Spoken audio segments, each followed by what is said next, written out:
Hey there, Cosmic Wizard. Welcome back to another episode of The Spiritual Gaze. I'm one of your hosts, Brandon. And I am your other host, Angel. And this is our twice-monthly podcast dedicated to exploring the wide reaches of spirituality without pretending that it all makes sense. Because we are explorers. I mean, that's fair. Adventurers. We are. And it's actually very true. Yeah. It's adventure time all the time in our lives. It is that chaotic. Don't you miss adventure time? I miss adventure time every day. Good. Although living with Coyote gives me a lot of that insanity. Very true. He's very Jake the dog. He is. That'd be a fun rewatch adventure time. Yeah. Someday. There's so many though. There's too much to watch. There's not enough time. It's true. We don't even have enough time to watch everything we want to watch. When I was younger, I used to wish that I had multiple versions of myself to pursue all the different life paths that I wanted to pursue. And now I wish I just had. You never felt that way?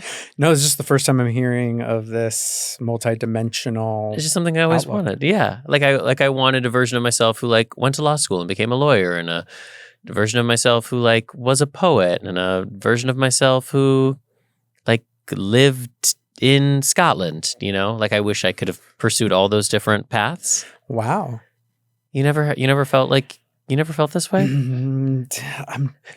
No, I don't think I did. I mean, I had dreams of paths I wanted to have, but they all converged. In my mind were part of the same journey. This is so being an Aquarius is thinking that something that's so commonplace for everybody actually makes you a total weirdo. Well, and also having a multidimensional outlook on your life. I just wanted it. I obviously didn't have it. There's only one of me. I just wish, this is all to say, I wish there were many of me now to watch all the things that I want to watch because I don't have time to do it. If the world was a literal Black Mirror and they came out with some way to splinter yourself and have multidimensional versions of you, would you do that? No. No? I mean, it's seductive, but I think it brings up a whole host of other questions. Is your soul then split between all of those selves? And if one of those selves makes a bad decision, is that karma part of your karma as well? I'm sure that info's in the fine print of the process. So I doubt it is, honestly. I mean, maybe. It's what they read sped up at the end of the commercial. Yeah, exactly. The terms and conditions that we all agree to when we download an app of something. Yeah, exactly. We've probably already agreed to this, to be splintered into multiple selves. Right. This process will affect your karma immediately. Just so I could watch the Gilded Age, I just want one version of myself who can just watch Game of Thrones because I never did that, and watch Breaking Bad because I never did that, So just one version of myself that can watch all of that critically acclaimed television that I can't watch because I'm too busy watching all the trash that we're watching all the time. It's critically acclaimed. Yeah. Well, the person you are now is who? Introduce yourself. Oh, right. We really got off on a tangent. I'm Brandon Alter. Sorry. I was talking over you. That's okay. I'm Brandon Alter. I'm a spiritual healer. I'm a writer and a teacher of tarot and astrology. Yes. And I'm Angel Lopez. I am a writer and an astrologer and a film producer at times, and your husband. That is correct. Yes, that's me. There is a theory, and I'm not saying I agree with this or know this to be true, but it's an interesting theory that not all of your soul is actually with you when you incarnate on Earth. That your soul is even more than just what you possess in this body, and that perhaps part of your soul is still in the other place doing whatever it's going to do, waiting to welcome you back after you die. Mm-hmm. That's interesting. I know. Isn't that Do you interesting? believe that? I don't disbelieve it, mm-hmm. if that makes sense. Right. That could be true. That could make sense. But I haven't built my whole life around it. Right. Just kind of opens up a curiosity about how big is the soul, the human soul, really? Yeah. And what it is able to do. Right. Or Like, can your soul live concurrent lives? I was going to say how small the human soul is and how it's bolstered by all of the life force energy that gets pulled together in order to create our existence in physical bodies. Oh, interesting. But when we pass, it's like the soul's just like this little like pea wisp of air that's like, bye. I was just like transported to like Spirited Away or like Totoro, you know? I was just like, what are those movies called? Yeah. The Studio Ghibli movie? Yeah. I was just in a Studio Ghibli movie. Well, what if it's that? You know? Yeah. What if it is? Maybe it is. And then just all of the energy that took us up just like evaporates and goes back to the sea and the sky and the fireplace. The fireplace. Yeah, like the place where fire comes from.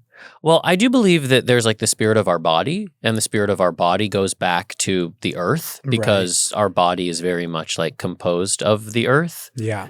But then our soul, which is not the spirit of the body, Yeah. I think it leaves the earth realm.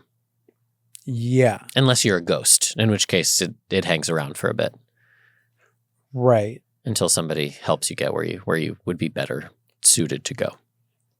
Right.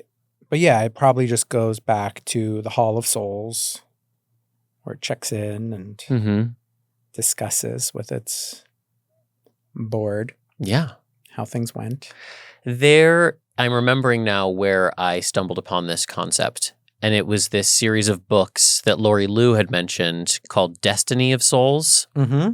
And then there was like a sequel. It was a hypnotherapist Mm-hmm.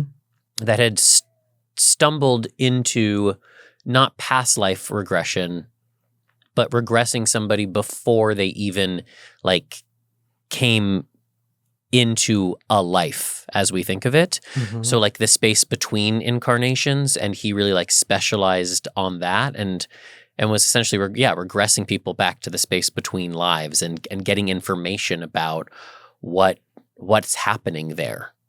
Right. It's very sci-fi. Yeah. But very psycho-spiritual. Yeah, for sure. Yeah. That's interesting. I've never read those books. I've always wanted to. Yeah. I mean, they're wild. Right. And a lot of it is like transcription of these hypnotherapy sessions. So it's him and the patient, Mm-hmm. and some of the things they say, like there's a lot of commonalities. Yeah. And he's certainly tracking that. And then some of the things they say feel pretty far out there. I feel like it's one of my life goals to be a patient in one of these books. Oh, wow. Like, I want to be like, Miguel. Like, my name. Yeah, has you want been your name changed to protect you. And it's just like chronicling my psychotherapy journey into my past lives. Oh. Or, my journey into. You just want to be a Spiritual. subject in a book. Yeah, I just think that'd be interesting. But I want to actually, it's not about just being a subject in a book. I want to have lived I guess I just want to be a really good therapy client. Oh. But I want the kind of therapy where they're, like regressing me or, Yeah. I'm like. You've done past life therapy, Yeah, right? but not where you like go back every week and it's like, now I'm realizing like I was an elf in a fairy kingdom Mm-hmm. that exists in another time and space. Mm-hmm. I want to know about that. And I want the world to know about it. Yeah. Well, I have at it. Go find it. I mean, don't you want to know? I'll be honest, this life in and of itself is complicated and exhausting enough. I don't really know if I need other lives coming in and coming through. Okay. Personally. Fair. Well, you can read all about mine. I'm not that curious. Is that weird? Well, Does that make me self-absorbed that I'm not even interested in my other self? now Ourselves? we've said it. Ooh. Now we've opened the door. I don't know if I need like more data. No, I think I'm the self-absorbed one because I just All you want to do is learn more about all your I just lives. want to I just wish someone would pay me. My job was to just learn about my psychology. Yeah. Well, I mean, isn't that like getting like a PhD in psychology? I guess, but you're not like your own patient, are you? No, but I mean, you're always your own patient to some extent. I guess. We've gone very far. I mean, just off the rails. Yeah, from the jump. Well, what do you want to talk about? Well, let's maybe check in? Do you want to check in? Sure. You were a little late to the studio today. I was a little late to the studio A little today. discombobulated. Yeah. But I'm settled in. I'm feeling good. No, you seem grounded now. Yeah. Well, check in with me. Why? I don't want to start. Why don't you start? That was me trying to like get you to start, and you really weren't going. You really weren't going there. All right. I don't know. What do you want to know? What do you want to know about me? I know a lot about. I don't. Do you want to know about my elf life? I'm not that curious about the elf life. Fine. Everyone reading the book will learn, and you won't. Well, I'll read the book. No, you won't. Oh no, I You'll be can't. banned I from can't the even book. read the book. Nope. You'll be on the band. You're saucy today. You're discombobulated and saucy. Well, some would say it's the best version of me. You buzzed your head. You have a little buzz cut. For I those that are did. just listening, Angel's got a cute little buzz cut going I on. did. But it was about a week ago. It's already grown in some. I mean, but it's still very short. Thank you. Yes. I'm going And to try for and keep it. those of you, I'm doing my sexy librarian look today. I've got some big I like it. big glasses on. I like it. It's cute. Well, we have a deep dive later this episode, so I thought I would put on my studious little nerd girl outfit. I know. I like it. You look like a professor. Yeah, with your little jacket, sweater jacket. Yeah, I love this brand. Yeah, it's cute. They only sell cropped things, and I love it. Oh my God. Well, here we go. Just driving off. Woo! Okay. Am I going to check in? No, I can do it. Okay, great. I mean, what do I want to talk about? It's not like my life is that exciting, everyone. But I think if anything, like the most interesting thing is just really taking the time to pay attention to my mentality. I think that's been like the thing that's most of interest to me right now. I have been working with this therapist for the last like 5 years, and I got in to working with her for like very practical reasons because my dad was sick and I knew he was going to pass, and I wanted to really like just learn how to work with grief, how to be in it. And then obviously he passed, and also we had a ton of grief and losses. So the work was really profound and helpful. But I may have already mentioned that I have to move away from working with her. So I'm in the process of meeting other therapists. And in that process, everyone's like, well, what do you want to focus on? Like, where are you at right now? And I've had to really like sit and think about where am I at right now? What do I want to focus on? And so where are you at? What do you want to focus on? Well, I've come to this place. What I was saying about mentality is just really recognizing like how easy it is for me to get into this like negative mental space, to look at the world from a fearful worst case scenario lens. And I want to challenge that. I already understand it like from a source. Like intellectually, you know why you think that way. Yeah. But that doesn't necessarily disempower its functioning in your life. Exactly. Which is probably, just tying it back to what we were Your elf laughing about earlier. Yeah, but just like wanting to be a subject of the book, because I think I just like want to have the kind of therapy where it's like we're really going in and like dissecting things so that I can just liberate a little more. I think I've done a lot of really great analysis and spiritual work, and I certainly have evolved in ways that I'm so grateful for. But I do think there are some things that are still holding on, and I really want to learn to let go of those things. And I want to shift in an even deeper way. And I can look even just from a astrological perspective and see how some of these planets are shifting into Aries, my sun sign, and it feels on some level like there's some sort of correlation there, that having these this space where I want some like major breakthroughs, so that I can live another new version of life, is just of real interest to me right now. So that's kind of the focus for me at the moment. And does your new therapist feel like they have some like tools or modalities? Like, is it all talk therapy to disempower some of these ways of being, or are there other things that can be done? I don't know yet. Yeah. I mean, I've met with one. I have another meeting tomorrow. Just dating around. Yeah, I am. I'm just dating around. Cute. So if you're a therapist in the LA area and you're out there and I don't know, you want to just like get together, drop me a DM. I have to start policing these DMs.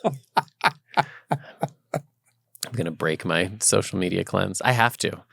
Angel's demanded that I start getting involved in the Instagram, you guys. So I'm going to figure out how to have a slightly, I don't know, controlled, contained relationship with social media. I think we just need to start doing like TikTok dances together. I mean, I'm down for that. Don't you think? Are you going to do the thing where you slap me with a tortilla? Yeah. I want that. Yeah. What are we going to be? Hashtag spirit talk? Hashtag spirit talk. Oh my God, spirit talk. I'm sure yes. it already exists. Okay. Gaze talk.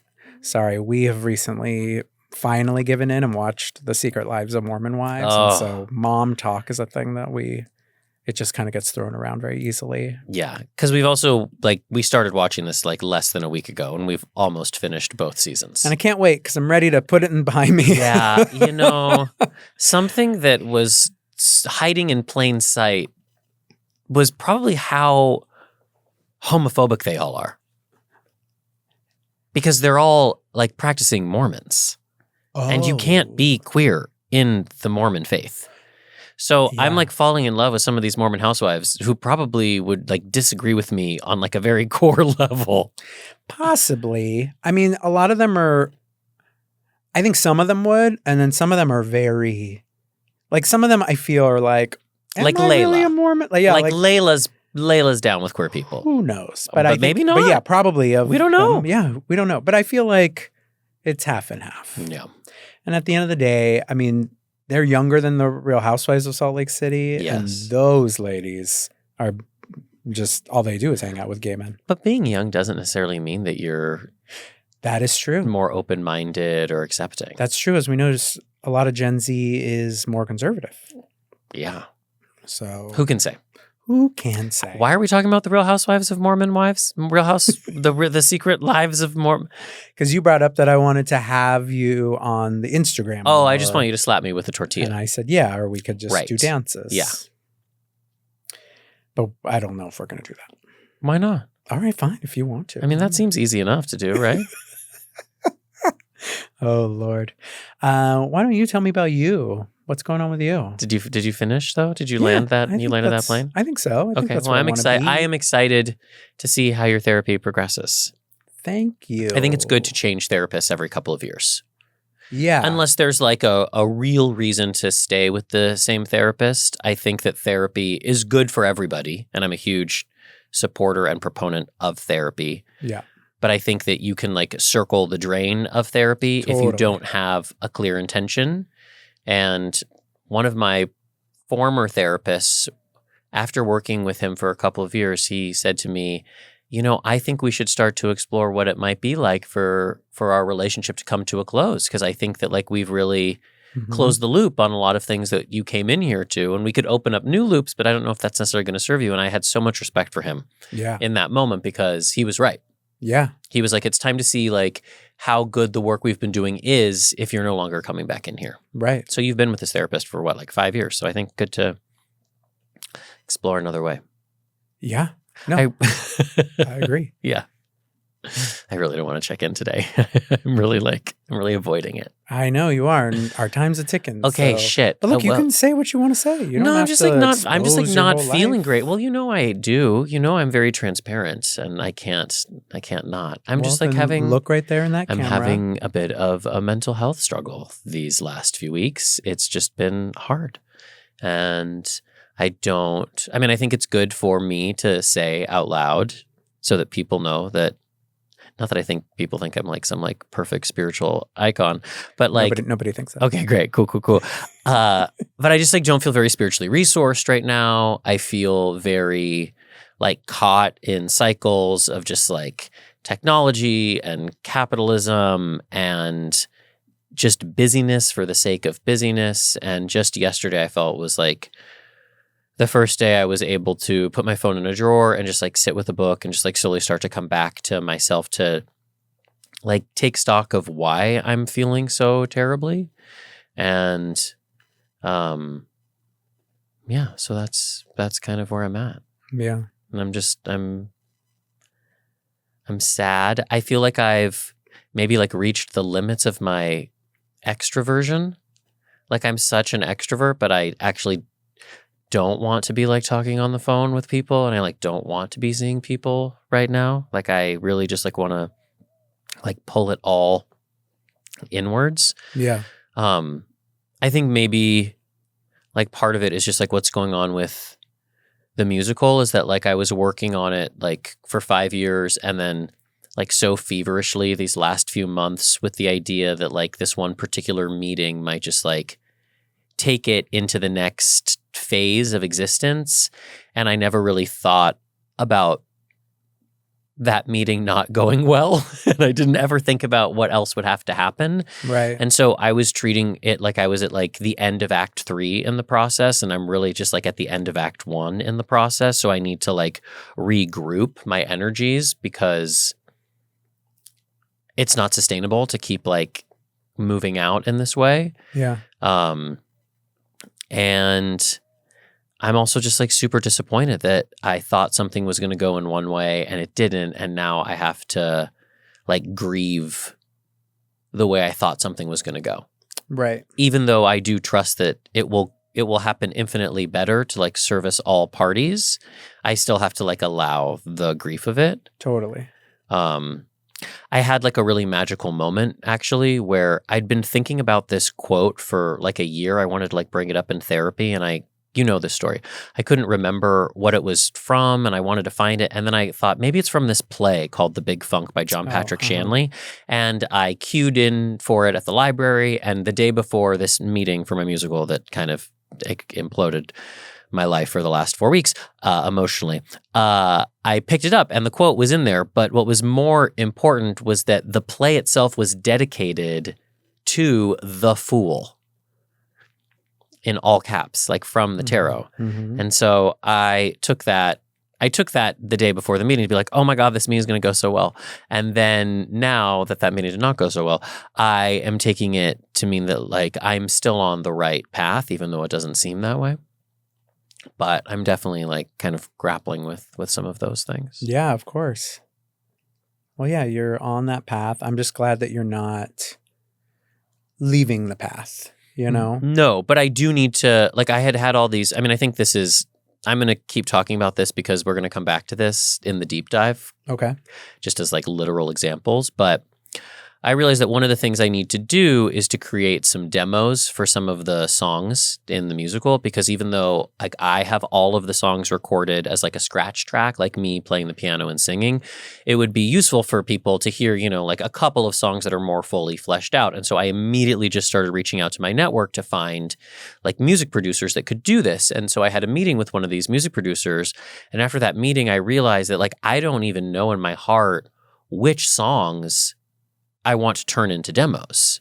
Right. And so I was getting really stressed out and putting all this pressure, like, well, I got to put this email together. And then I was like, no, you can actually stop. You don't have to move this along at the fastest pace possible if you don't know what you're doing. And so I kind of like took some of the time pressure off of myself.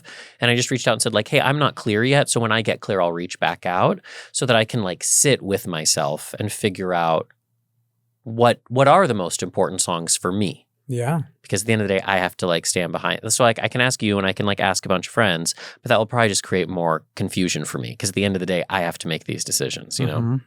So that was very Page of Wands, and we'll return to that. So yeah, that's how I'm doing. Okay, good. Well, I'm glad. I'm a mess. No, you're not. But I look very professional. Yeah. I look like an expert. No, you're not a mess. We know messes, and it's not you. Who you all know who you are. Who was your boss that said like when they feel terrible, they always like put on a suit? Was it Stephen Flynn? No, or it was someone Jonathan I King? worked with. It wasn't a boss. Oh. But it was just, We're not going to say their name. Oh, no, his name was Harlan. Oh, Harlan. Is Harlan. Harlan. Yeah. And he always said like, when you feel terrible, put on a suit. Yeah, if he woke up in a bad mood, he would like put on a suit because it felt good. But then also he'd walk in and everyone would be like, "Oh my God, you look so good today," and it just like helped. I definitely am from the school of like, if you feel terrible and you have to leave the house, like put together the fucking most sickening outfit you can. No, that's good. I'm of the school of if you feel terrible and you have to leave the house, don't leave the house. Well, also that. But if you have to leave the house. Yeah, you don't have a choice sometimes. Yeah. Shall we head into this episode's cosmic update?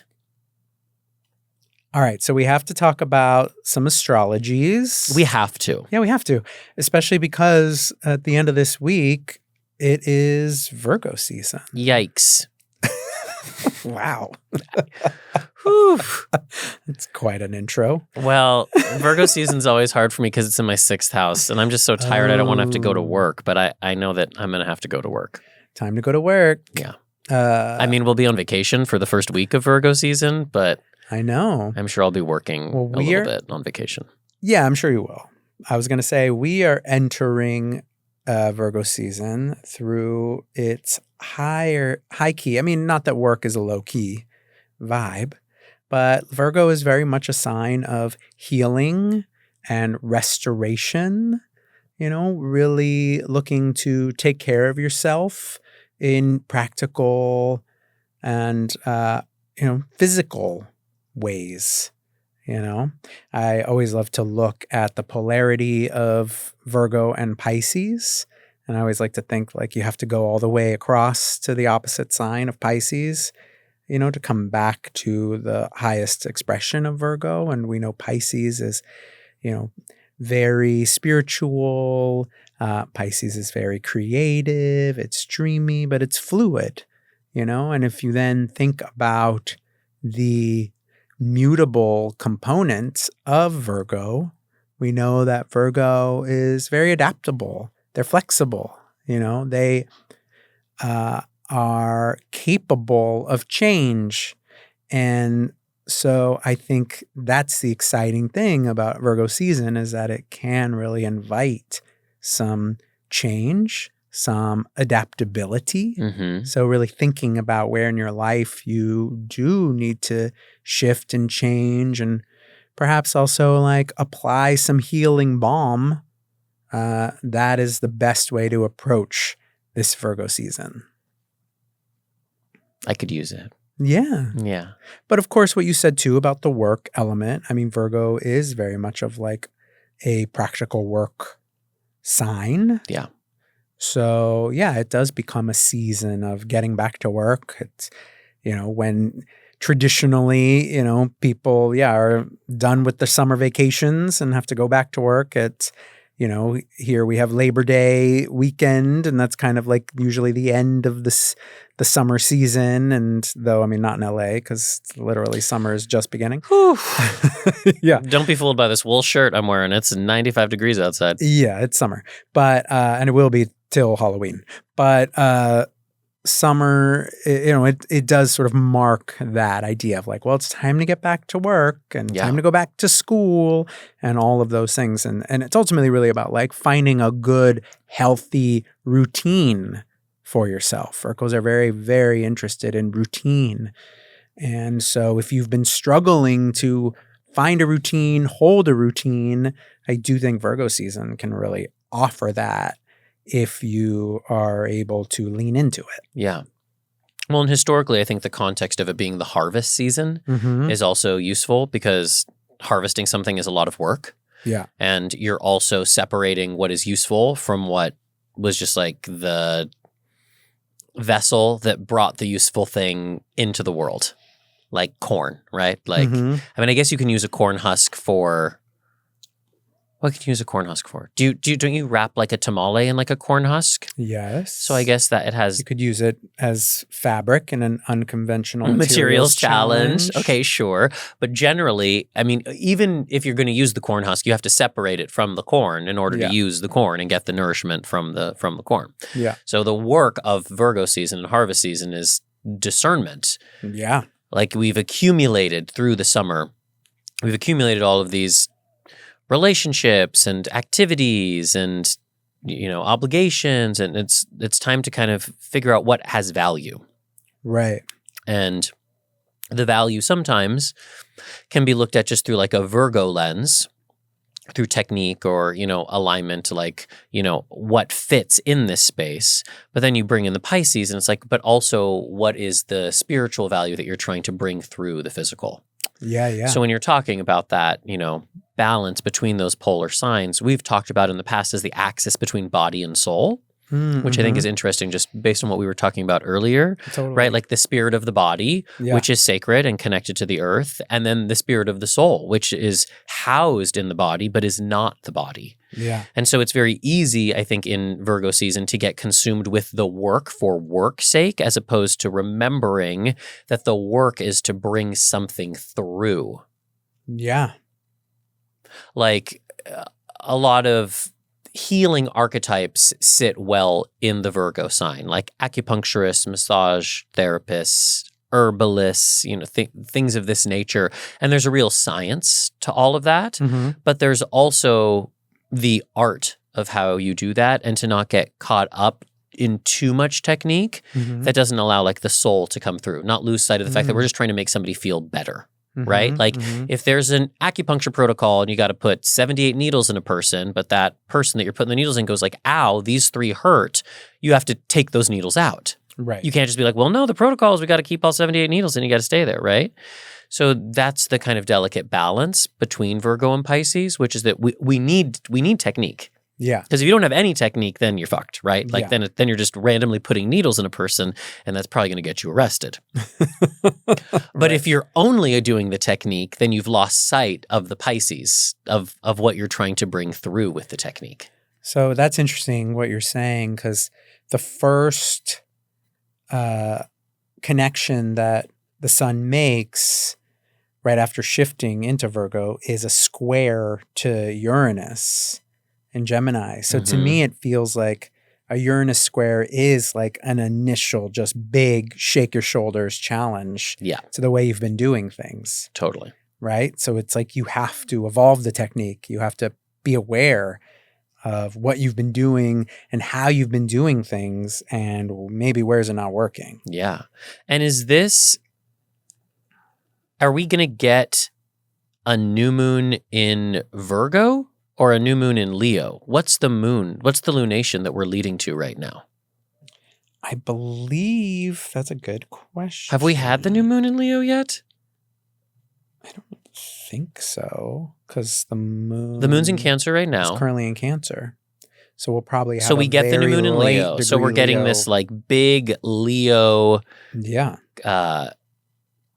like accumulation. And then we kind of like get immediately thrust into the kind of nose to the grindstone. Okay, it's time to get to work. And Uranus is going to be like, oh, really? You're going to get to work now? The Leo new moon happened. Oh, well, shit. When did it happen? It happened like at the beginning of Leo season? Yeah. It was so does Virgo season start with a new moon in Virgo? Yeah. I mean, it has to. Yeah. It's on Friday. So the new moon in Virgo is on Friday. Yeah. In like 2 days? Yeah. Or 3 days? What is today? Yeah. Wow. Okay. So it kicks off with that new moon. And is that new moon squaring that Uranus and Gemini? Is that part of it? How many degrees apart are they? Let me see, because basically it happens on August 22nd. So it happens the day the sun enters Virgo. So now it's a few days after that the square happens, like 2 days after. Okay. Got it. Because the sun is at 1 degree Virgo when it has that Uranus square. So it's essentially there. I mean, it's at 0, 1, you know, so Yeah. that square to Virgo is involved. Feels like the square to Uranus. Even if it's not forever, even if it's only for 2 weeks, you just got to like pick a new sort of routine for yourself. Mm-hmm. And it's okay if it changes several times, but using that new moon in Virgo energy to give yourself a framework would be really useful. Yep. Yeah. And you might find that there are like challenges to it. You have to pivot. You might find that you just have to refine it when that square happens. But it's interesting to think about starting the season with the new moon. Yeah. It just and kicks it off. Remembering that we have this Jupiter in Cancer, you know, all year, which is making those moons so much more profound. I've really been feeling it. I don't know about you because you're a Cancer moon natally, so maybe this is how you always feel. But I have been so affected every 2.5 days by the change of moon signs. Almost like I have multiple personalities. Like the way I feel about something when the moon is in Pisces is really not the same when the moon is in Cancer. Yeah. And I have to give myself the grace of that. Yeah. Yeah. Yeah, I think I do just generally live in that space. So I don't think I've noticed it more so or differently. Just kind of is there. Yeah. Okay, so the new moon in Virgo happens at the start of Virgo season. Yes. Cool. I know, right? We're so well versed. We've really done our research. Really on top of it. But yeah, that's happening. And then right after that, Venus shifts into Leo. Oh, she do? Yeah. Okay. So that'll be fun. We get a new taste there. That's nice. Yeah. And we know that when a planet is shifting into a new sign, it's having a meeting with a few planets right away. Yeah, for sure. Because you have a bunch of stuff at 0 and at 1. So there's like a total welcome wagon waiting for Venus. Yeah. When she walks into the Leo room. Yeah, well, she's going to have that trine with Neptune. Mm-hmm. She'll have that opposition with Pluto. Yeah, trine to Saturn. No, because I mean, it's an out of sign trine. Because Saturn will be back in Pisces, right? No, it happens before. Oh, really? Yeah, it happens before. So well researched. Yeah, the first thing that happens is Venus trine Saturn immediately at 0. Woof. So all right, well, that's useful. That's helpful. Yeah, she opens the Leo door and Saturn is literally standing there. He sent flowers for her. Yeah. A bouquet of roses. It says, love, Samantha. Right. Or he just has like a list of things to do. Or a list of things he's done? Maybe. Yeah. Well, here's what I've done, but I have to now go back. I forgot something. So please finish these things Pisces for me, Town. but I've done a lot of it. Yeah. I forgot some things in Pisces Town. So here's what I need to communicate though to Neptune and to Pluto. So if you could help me out, that'd be great. Mm-hmm. We need to have some talks with our soul. We need to have the talks with, transformation. Like we need to change some things, and some aspects of ourselves are being a little stubborn. Oh, so Venus as messenger. I think to some degree. Interesting. So Saturn's got a message for Pluto that Venus has to deliver. Yeah, I think so. A little bit. Like, here's what I want to get done. Yeah. And I'm going to be back to really make this shit a go. Yeah. So help me out here. And Venus is all about relationships, partnerships. So it could be like not just internally the changes, but like the changes in partnership and relationship. The people in our lives needing to evolve some of those relationships in ways that are helpful or move us forward or move us apart. Yeah. But, in meaningful ways for both people. I mean, Venus in Leo is definitely about servicing yourself in relationships and making sure that you're in relationships where you get to be expressive and be seen for yourself. Yeah. And so some of that work might be in identifying where you are diminishing yourself or holding yourself back. Maybe it's not the other person. Maybe it's you holding yourself back because you've assumed or projected that it's not safe to be yourself in some of those relationships, right? Mhm. Sometimes we, like our fight in the kitchen this morning, where it was really about me, but I made it about you. Oh. Well, thank you for that. You're welcome. Also, public service announcement. If you have quartz countertops, don't get into a fight in the kitchen because quartz is an amplifier. Yes. It amplifies willy-nilly. Like it is neutral. So it will amplify the good as strongly as it will amplify the bad. So if you throw a party, the quartz countertops will support the party vibe. But if you start to get into a fight in the kitchen, we now have a new role in our house.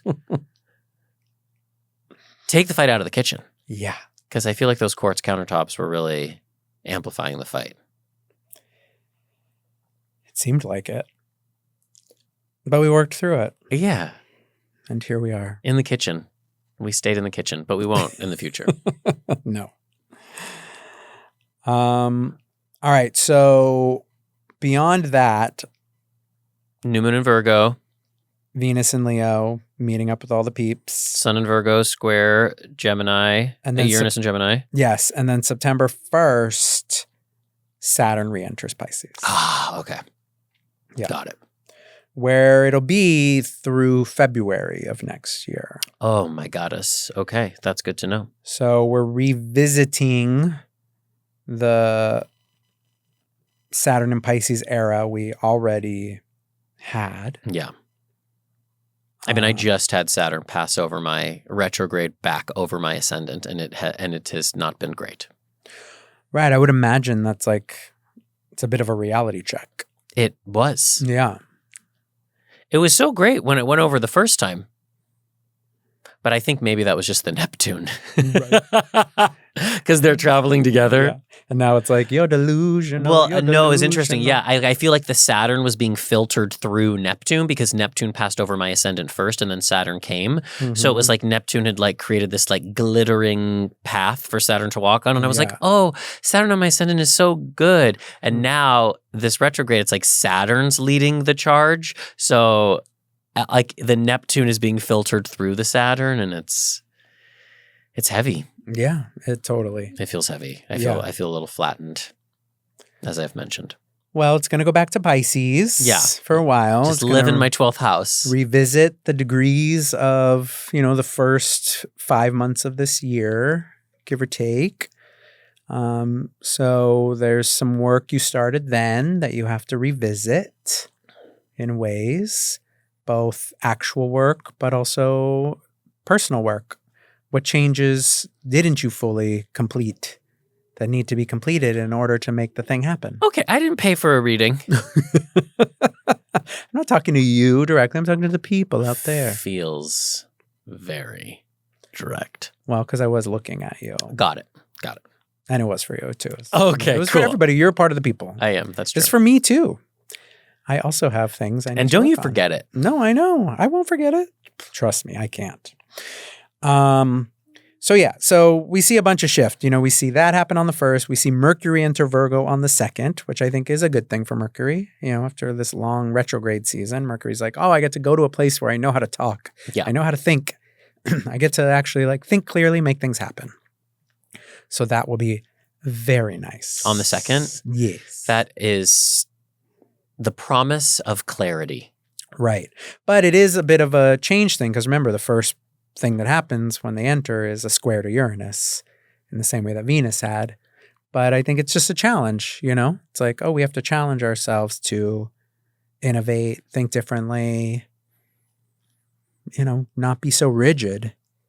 And again, it's Mercury entering Virgo. So there is that mutability, that flexibility that wants to happen. For sure. So, and we just know that when, planets change into signs, you feel the energy of it. So, it can be some potent days for you there, those first couple of days of September. Yeah. Well, Mercury in Virgo is like a processor and an analyzer. So it might get a little heady but that might be useful Right. to like help understand, because Cancer and Leo is a lot of feeling and action, but not necessarily a lot of thought, not a lot of understanding per se. Yeah. And so it might be useful to kind of have some of that enter the picture. All right. Well, we have really gone deep into that. That's okay. There'll be enough time for what we need. Let's head into this episode's Deep Dive. Okay, so we're doing it. Oh my God, it's back. Okay, so a long, long time ago, February of 2024, we started still remember a series called Tarot Untucked. Yes. And we pulled 16, well, we didn't pull 16. There are only 16 court cards. And we removed them from the deck and we shuffled to see how they wanted to be paired up. Right. And we've been unpacking them episode by episode, 2 at a time, in the pairings that the tarot wanted us to take them through. And as of this recording, we had done 5 of these 8 pairings. Oh, yeah. So this is going to be 6 of 8. Wow. So we have 3 left, okay? And this week and our next episode, and then hopefully, fingers crossed, unless there's something else, like we will finish this series in the next 3 episodes. Yes. Just to close the loop on it, because I don't like leaving things unfinished. Maybe this is my Saturn retrograde over my ascendant, finishing something that we didn't finish. Well, that's great. It's a good use. Okay, so today we are going to be unpacking, or untucking, if you will, the Page of Wands and the King of Wands. And when I was looking at the photo of the cards, what really struck me about these two is that they're the first pairing that is facing each other. So I don't know if this can be seen on the video here. Maybe we'll post this. Yeah. On the video here, but they are looking at each other. That's the way that they were pulled, and they are in the same suit as well. They're both in the suit of Wands. So I thought maybe we would do what we usually do, which is talk about them each individually and then talk about what conversation they might have, why perhaps the spirit of the tarot delivered them to us in this union. Get it, girl. Okay, so we know that Wands are spiritual. They're also sexual. They're connected to the element of fire. They are energetic, and they compel us to take action. And so both of these figures are showing us different ways in which action can be taken. And I think it's also maybe like a good reminder to remember that like everybody has access to these court card archetypes. Like we contain the multitudes of them. There's like not like one person who's like just the Queen of Wands for their whole life. You know, it's like that's an outfit in your closet that you can put on. And sometimes we forget that outfit's there. And the tarot says, hey, remember this. So, it's possible to be both the Page of Wands and the King of Wands at the same time. And I'm wondering if all things are in divine timing, perhaps this moment, collectively, we need to figure out how to be both of them, even though they have different approaches towards action. But it's not just action through will, because it's wands, it's spiritual, it's magical. So there's an understanding about how action happens, that it comes from one place and then manifests here. So the pages are the purest expression of the suit. They are not innocent because they've been through Ace through 10. Like a lot of people think that pages are like innocent and they're like exploring it for the first time. I think there's a curiosity. I think there's an openness, but they're also like allowing the suit to find them. Rachel Pollack in her deck refers to the pages as the place of. So she has this whole other deck, and instead of wands, they're trees, but it's the place of trees. And so to me, the Page of Wands is someone who understands about divine timing. And the Page of Wands is looking to the wand, whereas the King of Wands is looking out. So the Page of Wands is like, okay, spirit of action, spirit of fire, like teach me about how you want to come into the world. Let me be a vessel for your will. And so that means that sometimes the spirit isn't there and you have to wait. There's something in the Page of Wands that's a ceremonialist. They know how to take their time. I have often referred to the Page of Wands as like a sailor on a sailboat, that if there's no wind, there's not much you can do. So you might as well just enjoy your time waiting, gathering yourself. Because when the wind blows, you have to exert a lot of energy to hoist those sails and to catch the wind. And if the wind is blowing, don't hang out on the bow of the ship, like hoist the sails, catch the wind, because you're not in control of when the wind blows. You're only in control of whether or not you're going to jump when there's an opportunity, or you're going to gather yourself for when the next opportunity comes. That's very much, Page of Wands. They're connected to divine timing. Okay? Whereas the King of Wands is creating the timing. Right. The King of Wands is wielding the power. The King of Wands has a relationship with their own mastery, their own wizardry, their own magic, and they understand how to create the opportunity. But that also can oftentimes involve a sophisticated understanding around what is within our spiritual integrity and what is outside the bounds of it, meaning like sorcery. So like you might have tremendous power, charisma, skill, and you can use it perhaps to like manipulate situations and people and places and things, but that's not always in the highest best good. So, there are shadows of these archetypes as well. The King of Wands at its highest octave is someone that knows how to be the power over other powers. So like the director of a film, the conductor of an orchestra, like there are other powers. And so like a conductor is creating the time signature so everybody else gets to flourish. They're creating the opportunity for themselves and others to deliver what they need to deliver. Same thing with like the director of a film, right? Like everybody does their work and then the director says action and cut. Right. Does the director do that or does the first AD do that? Who does that? Sometimes the first AD will do it, but yeah, usually a director wants to. So in some ways, the Page of Wands and the King of Wands represent almost like antithetical ways of looking at power, which is that the King of Wands is like the power over all the other powers, and the Page of Wands is almost like the steward of power, saying to power, like, how do you want to be used? How do you want to come through me? How might I be blessed by you? And the King of Wands is like, I have got the power. Yeah. And I'm going to use it. So I brought up my own experience where I was like hitting my head against a wall, trying to figure out like what songs to choose to make demos out of. And I was like feeling like I had to take action and hire these people. And then I sat with myself and was like, Brandon, if you're hitting your head against the wall and you don't know what steps to take, maybe sit for a moment and don't take any steps. Yeah. And that's very Page of Wands. Like I'm not feeling the wind. I'm not feeling the grace. I'm not feeling the power. So I need to sit and gather myself, right? And simultaneously, the King of Wands is saying like, but you also get to create the right opportunity by gathering yourself. And if you're not gathered, like the King of Wands is also wielding substantial power. If you don't have the power to wield, then you're just faking it. And if you have the power, but you are not ready, then you're going to burn yourself out. So there's this interesting almost like master class that they're teaching in like different ways to approach power. And it also feels like there's something about negotiation that happens here and like their relationship with the wands. Like they're almost like having like a summit, Yeah.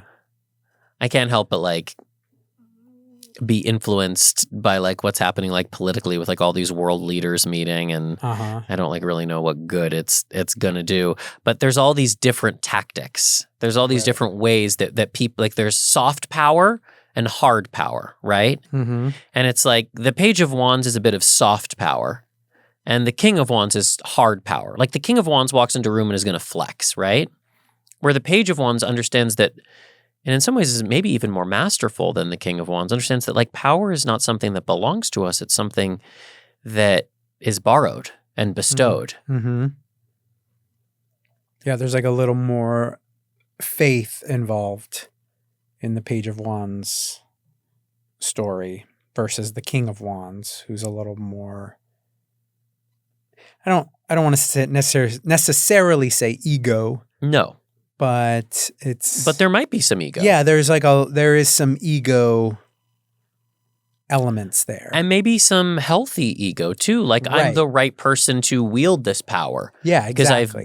Because I've been with this power before. There's this is like a deep cut, but they both have salamanders on their garments. Uh-huh. Pamela drew salamanders, and on the pages, the salamanders kind of look like regular salamanders, but on the king, the salamanders are like kind of eating their own tail, like an Ouroboros, like my tattoo here. Yep. It's like a closed cycle, like suggesting that they have come to the completion of understanding how power is worked with, how action is initiated, whereas the page is still learning it. Right. Yeah, there's a greater confidence in the king's space. That's not to say the page lacks confidence. The page is like acting on sort of like a greater awareness. But they don't necessarily have confidence because they're just like trusting in the process, it feels like. They're trusting in the process, and I don't think they have as much of an agenda. Like the king Right. has to take care of other people. That's literally their function. Yeah. A conductor has to take care of all the other instruments. Yeah, so it almost feels like there's greater stakes There are with greater the king stakes. than there are with the page. For sure. And there's a sense of like how to wield it. There's also a cute little salamander down here at the bottom as well. Like there's like Yeah. a little familiar for it. And we know that like salamanders are, I mean, they're real. They exist in the world, but there's something Mhm. mystical about them because they are essentially like able to survive fire, Yeah. Oh, yeah. right? It's an element in which they are not destroyed. Right. So I just thought useful at this time. You know, we're in Leo season, we're in fire season, but we're about to transition into Virgo season. And just thinking about when is it time to wield your power and to really like take a stand and say like, yes, like I'm the badass that's going to make this happen. Mm-hmm. And when is it a good time to be open and curious and let the power come to you and through you? Yeah. Like the King of Wands is Merlin. You know, it's like Mickey Mouse in Fantasia, like conducting all of those. Weren't they like mops? Yeah. Yeah, like conducting all of this magic. Yeah, he sort of goes from page to king Yeah, in that whole scenario. where to me the Page of Wands feels more like a Yoda, like Yoda was such a master, could do amazing things, right? But was much more zen, much less showy, was like living in the power and almost like trying to be the instrument of the power, Mm-hmm. whereas Merlin was using an instrument for the power. Mm. Does that make sense? Yeah. It's just like the way in which like, are you controlling the power or are you letting the power control you? Mm. And of course, like there's a lot of different types of power and powers. And so it's important to be clear about like, but if we're talking about like divine power, you know. So I hope that was helpful. I feel like I did that very quickly, Yeah. but I also feel like this is a way to get back into this series is like to trust that this was the right timing for it to come back, and then to also kind of like take a stand and say like, well, we have to finish this. Yeah. So it's both King of Wands and Page of Wands. Totally. Well, awesome. I think that was good. That was like, it was good that they sort of shared a lot of qualities. You know? I just, when I looked back at the photo too, I was like very struck by just like the way they are looking at each other, you know? I mean, the page is looking at the wand and the King of Wands is kind of looking out at the page looking at the wand, but I was just like, oh, it's such a beautiful picture, the two of them together. Like it was very striking in a way that none of the other pairings were. Mm-hmm. And so I was like, okay, we do have to get back into this. Yeah. Okay, and now we'll finish with our little tarot card of the episode. Yes.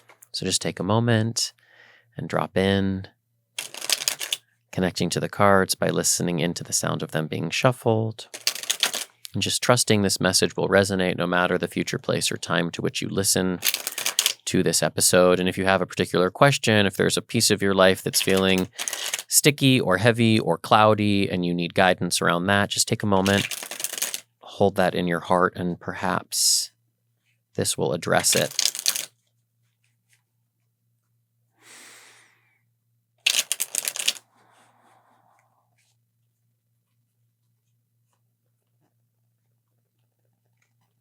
The Seven of Swords. Ooh, the Seven of Swords. This is a card that really speaks to self-deception, like how we can think ourselves away from the truth. Yeah. How we can be like too clever for our own good. How we overcomplicate something that can be like very simple because of our refusal to tell the truth on ourselves. So there's something that we're refusing to look at in ourselves. There are two pesky swords that we would rather not address, and so we're spending time gathering the 5 other swords around them. It's like that one hard conversation that you have to have, and so you have like 6 other like smaller conversations that aren't hard just to like delay or procrastinate.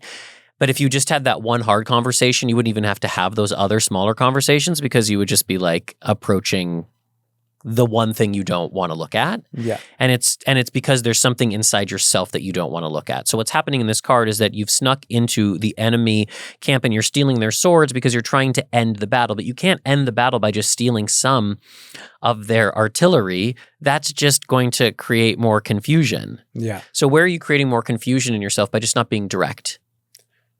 Story of my life. Yeah. So there's just like an opportunity here to just tell the truth on yourself.